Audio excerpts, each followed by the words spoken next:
Hello, this is a video for class SPCE 683 at Ball State University.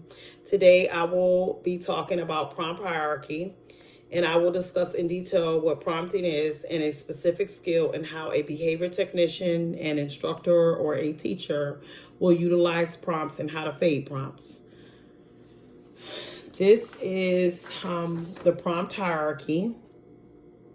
The prompt hierarchy is a system of cueing, and when implemented, allows a student the opportunity to communicate. The cues are sequenced from least to most, and as you can see, it says in least to most intrusive and least to more independence. Okay. And the hierarchy goes is visual, verbal, gestural, modeling, partial, physical, and full physical prompts.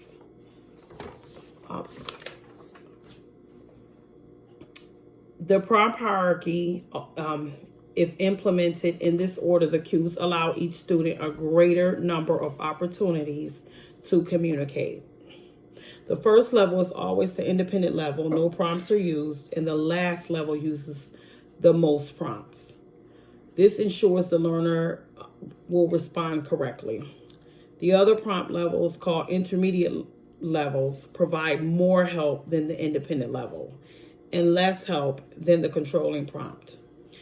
A least to most prompt hierarchy, also known as the system of least prompts, is a prompting hierarchy in which the least amount of prompting is provided at the beginning, with additional cues provided within a specific interval and order is needed, with increase in assistance, which is independent, light touch or shadow, manual guidance at the upper arm or forearm, or most to least is hand over hand, manual guidance at forearm or upper light touch, and it's independent.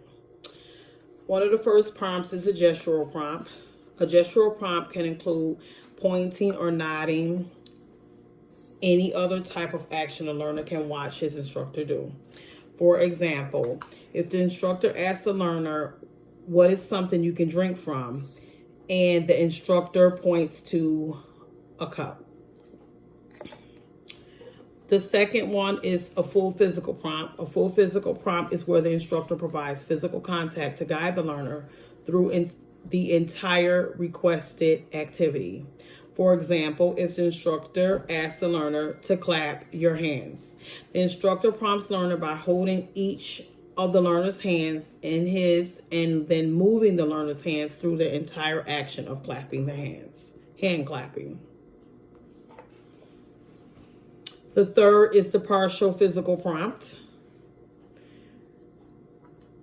This prompt is the instructor provides some assistance to guide the learner through part of the requested activity. The instructor asks the learner to clap your hands. The instructor prompts the learner by gently touching each of the learner's two hands and gently nudging the learner's hands towards each other. Next is the full verbal prompt. The instructor provides the learner with a spoken, complete response to the question, just as. The instructor asks the learner, what comes after Tuesday? The instructor prompts the learner by stating Wednesday. Next is the partial verbal prompt. The instructor provides the learner with part of the response to the question, asked or just asked the first sound. The instructor asks the learner, what comes after Wednesday? The instructor prompts by stating the for Thursday. Next is the visual prompt. A visual prompt can include a video, a photograph, a drawing on a medium paper, or, for example, like car. Or if it's an instructor may ask, clap your hands.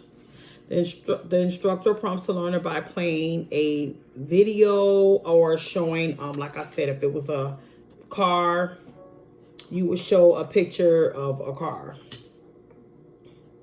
Next is a positional prompt. This type of prompt involves the instructor putting the correct response closest to the learner. For example, if you had a book a block or a car, and you ask the instructor, you ask the learner. The instructor has the 3 objects, which I'm sorry I couldn't put them down.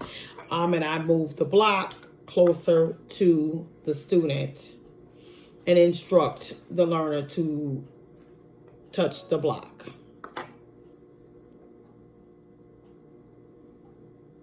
And that was my last prompt. And thank you for watching my video for SPCE 683, and have a good night.